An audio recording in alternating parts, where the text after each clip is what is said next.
Hello friends, welcome to our future nursing officer YouTube channel. आज के इस lecture में हम डिस्कस करेंगे पेप्टिक अल्सर डिजीज़ या फिर peptic ulcers. Peptic ulcer disease के अंदर इस लेक्चर में जो है हम ये 5-6 चीज़ें जो है डिस्कस करने वाले हैं। सबसे फर्स्ट है इसका इंट्रो एंड डेफिनेशन। देन इसके बाद में हम बात करेंगे इसके टाइप्स की, जो कि 2 टाइप्स का होता है, गैस्ट्रिक एंड ड्यूडेनल। देन इसकी इटियोलॉजी या फिर कॉजेज या फिर रिस्क फैक्टर के बारे में बात करेंगे। देन साइन एंड सिम्टम के बारे में बात करेंगे। ट्रीटमेंट मैनेजमेंट, जो कि 3 होते हैं, मेडिकल, सर्जिकल एंड जो नर्सिंग जो मैनेजमेंट है उसके बारे में डिस्कस करेंगे। एंड आफ्टर सर्जिकल जो कॉम्प्लिकेशन होती है वो क्या क्या होती है, इसके बारे में हम आज डिस्कस करने वाले हैं। पेप्टिक अल्सर एक डिजीज़ मेडिकल कंडीशन होती है जिसके अंदर जो वुंड्स होते हैं वो उनका फॉर्मेशन हो जाता है। सोर्स या वुंड्स, घाव जिसे हम बोलते हैं, उनका फॉर्मेशन हो जाता है हमारी म्यूकोजल लाइनिंग में जो जीआईटी की होती है। इसके अंदर 2 कंडीशंस आती है।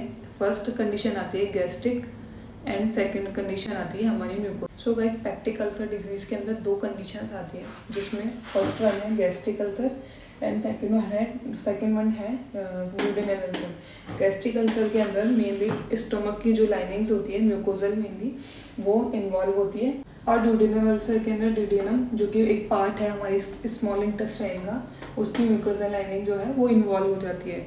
So guys, peptic ulcer disease के अंदर 2 कंडीशंस आती है, गैस्ट्रिक और एक ड्यूडेनम। जिसमें गैस्ट्रिक के अंदर तो गैस्ट्रिक म्यूकोजा जो होती है हमारी, उसके अंदर अल्सर्स हो जाते हैं, और जो ड्यूडेनम होती है उसके अंदर ड्यूडेनम वाली जो म्यूकोजा होती है उसके अंदर अल्सर या सोर्स हो जाते हैं। तो गाइस, अगर हम डीपली बात करें तो सबसे फर्स्ट कंडीशन हमारी आती है गैस्ट्रिक अल्सर्स।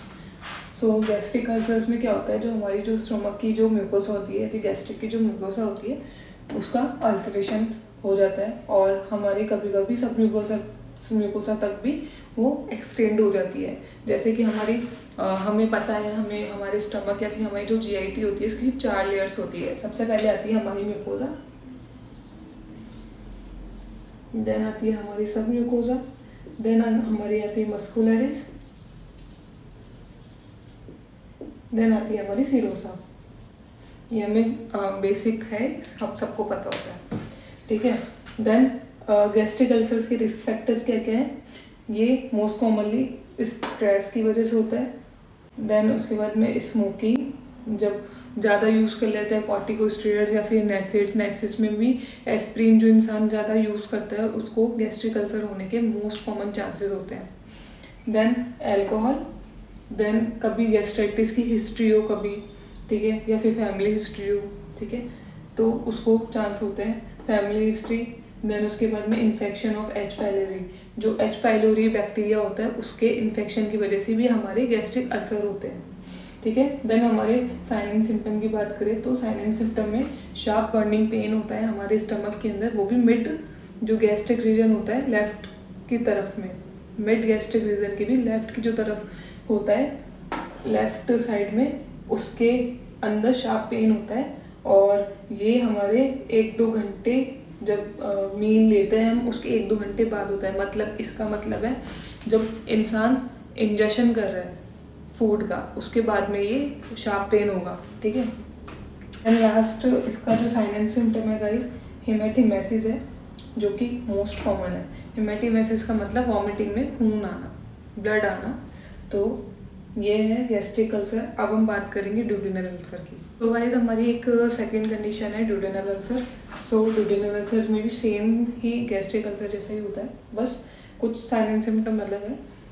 जैसे कि इसके अंदर ड्यूडेनल अल्सर में ड्यूडेनल म्यूकोसा का अल्सरेशन हो जाता है, और कभी कभी वो सब म्यूकोसा जो होती है ड्यूडेना की, जो स्मॉल इंटेस्टाइन है उसकी सब म्यूकोसा में भी अल्सरेशन कभी कभी हो जाते हैं, अगर ज़्यादा जो है वो डिजीज़ या फिर जो डिसऑर्डर है वो एक्सटेंड हो जाता है तो क्रॉनिक कंडीशन में। देन उसके बाद में है रिस्क फैक्टर, वही सेम, स्ट्रेस, स्मोकिंग, नेसिड्स का ज़्यादा, एस्प्रिन वगैरह का ज़्यादा यूज़ करना, पीसीएम वगैरह का ज़्यादा यूज़ करना, या फिर कोई गैस्ट्राइटिस की हिस्ट्री हो, या फिर पहले से कोई ड्यूडेनल अल्सर की हिस्ट्री हो, या फिर कोई फैमिली हिस्ट्री हो ड्यूडेनल अल्सर की। देन उसके बाद में साइन एंड सिम्टम, इसके अंदर शार्प ना होकर बर्निंग पेन होता है हमारे जो मिड गैस्ट्रिक रीजन होता है हमारे उसके अंदर, और इंजेक्शन ऑफ फूड की वजह से पेन रिलीव होता है। इसका मेन सिम्टम ये है कि जो पेशेंट जो होता है अगर वो इंजेक्शन करता है, ठीक है, फूड का, तो उसका रिलीव होता है पेन, और 2 to 5 आवर्स के बाद में जो है वो अकर होता है मील के। देन मलीना मतलब कि स्टूल के अंदर ब्लड प्रेजेंट जो होता है उसे हम मेलिना बोलते हैं। Melaena is most common. So guys, अब इसके पेप्टिक अल्सर डिजीज़ के जो मैनेजमेंट है अब उसकी बात की जाए। सो इसके 3 मैनेजमेंट है। सबसे पहला है medical, then surgical and nursing. Medical में आता है फार्माकोलॉजिकल में जो है फार्मा आती है, जैसे कि ड्रग्स, कौन कौन सी ड्रग्स दी जाती है पेप्टिक अल्सर डिजीज़ में, और नॉन फार्माकोलॉजिकल में आती है हम क्या क्या एडवाइस करते हैं पेशेंट को कि नर्सेज ना ले वगैरह, तो आगे डिस्कस करेंगे। सो फार्माकोलॉजिकल में सबसे पहले ड्रग जो आती है वो पीपीआई मतलब कि प्रोटॉन पम्प इनहिबिटर, जो कि क्या काम आती है, जो गैस्ट्रिक एसिड है उसका सिक्रेशन कम करवाए, इसलिए पीपीआई।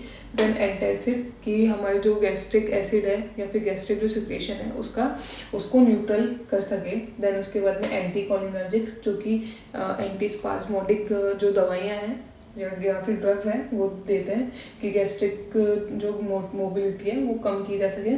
और देन आती है म्यूकोजल प्रोटेक्टेंट्स जो होते हैं वो 1 आवर बिफोर मील्स दिए जाते हैं। देन एंटीबायोटिक किस लिए, क्योंकि हेलिकोबैक्टर भी हमने रिस्क फैक्टर में पढ़ा था, ठीक है, एंटीबायोटिक्स फॉर हेलिकोबैक्टर या फिर H pylori. So guys, non pharmacological जो मैनेजमेंट है उसके अंदर मेनली एजुकेशन आती है, जो कि है avoid alcohol and caffeine products. जो भी कैफीन जैसे कि कॉफ़ी वगैरह हो गई, नॉन कैफिनेटेड भी जो प्रोडक्ट्स हैं उनको भी अवॉइड करने के लिए बोलेंगे, या फिर जो चॉकलेट्स वगैरह होती है उनको अवॉइड करने के लिए बोलेंगे। देन स्मोकिंग जो हमने रिस्क फैक्टर में पढ़ा था उसको अवॉइड करने के लिए बोलेंगे। एस्प्रिन या फिर जो नैसेड्स या फिर कॉर्टिकोस्टेरॉइड जो पेशेंट ले रहा है उसको बोलेंगे कि अवॉइड करें, ठीक है, कि ना लें। देन स्ट्रेस को रिड्यूस बोलेंगे कि साइकोलॉजिकल थेरेपीज देंगे, इसके कैसे आप स्ट्रेस को कॉप अप कर सकते हैं, रिड्यूस कैसे कर सकते हैं।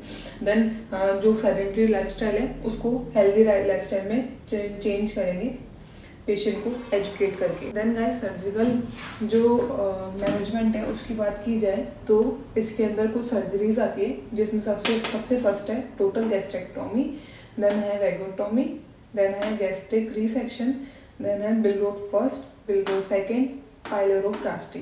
सबसे पहले बात करें हमारे फर्स्ट जो सर्जरी है उसकी देन उसका नाम है टोटल गैस्ट्रेक्टोमी। टोटल गैस्ट्रेक्टोमी से पता लग ही रहा है कि पूरा का पूरा स्टमक जो है वो उसको रिमूव कर दिया जाता है, और जो इसोफेगस वाला जो पार्ट है उसको एनोमोस्ट किया जाता है ड्यूडेनम या फिर जेजुनम से। देन वैगोटोमी के अंदर जो हमारी 10th क्रेनियल नर्व होती है जिसे हम वेगस नर्व बोलते हैं उसको रिमूव कर दिया जाता है जीआईटी से, कि जो इम्पल्सेस आ रही है कि जो एचसीएल है उसको सिक्रेशन ना हो।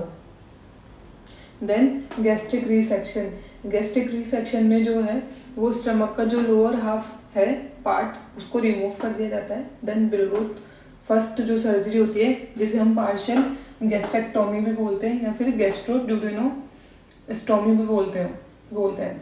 बिलरोथ फर्स्ट के अंदर जो होता है जो पार्ट होता है स्टमक का उसे एनामोस्ट किया जाता है हमारे ड्यूडेनम से, ठीक है। देन बिलरोथ सेकंड के अंदर होता है, बिलरोथ सेकंड भी सेम पार्शियल गैस्ट्रेक्टोमी इसे बोला जाता है, पर इसके अंदर जो स्टमक का जो पार्ट होता है उसे हम एनामोस्ट करते हैं जेजुनम से। देन पाइलोरोप्लास्टी के अंदर क्या होता है, जो हमारे स्टमक का जो पाइलस जो एंड जो पार्ट होता है स्टमक का उसे एनलार्ज कर दिया जाता है कि स्टमक की एम्पिटी जल्दी हो सके। देन गाइस, नर्सिंग इंटरवेंशन की बात करें जो कि पोस्ट ऑपरेटिव है, ठीक है। तो सबसे पहले वाइटल साइन की मॉनिटरिंग करेंगे। देन फाउलर्स पोजीशन जो है पेशेंट को प्रोवाइड करेंगे कि कंफर्ट और जो है ड्रेनेज को प्रमोट कर सकें। देन उसके बाद में आई फ्लूइड जो है होते हैं उनको एडमिनिस्टर करेंगे। इलेक्ट्रोलाइट्स भी जो होते हैं उनको भी एडमिनिस्टर करेंगे। देन उसके बाद में मॉनिटर इनटेक आउटपुट। देन आती है एनजी जो नेजोगैस्ट्रिक जो ट्यूब होती है उसकी सक्शन की मॉनिटरिंग। देन एनपीओ स्टेटस को भी जो है हमें मेंटेन करके चलना होता है, ठीक है, जब तक कि हमारे जो पेरिस्टाटिक जो होते हैं मूवमेंट्स उनका रिटर्न ना हो जाए, ठीक है, 1 से 3 दिन के लिए।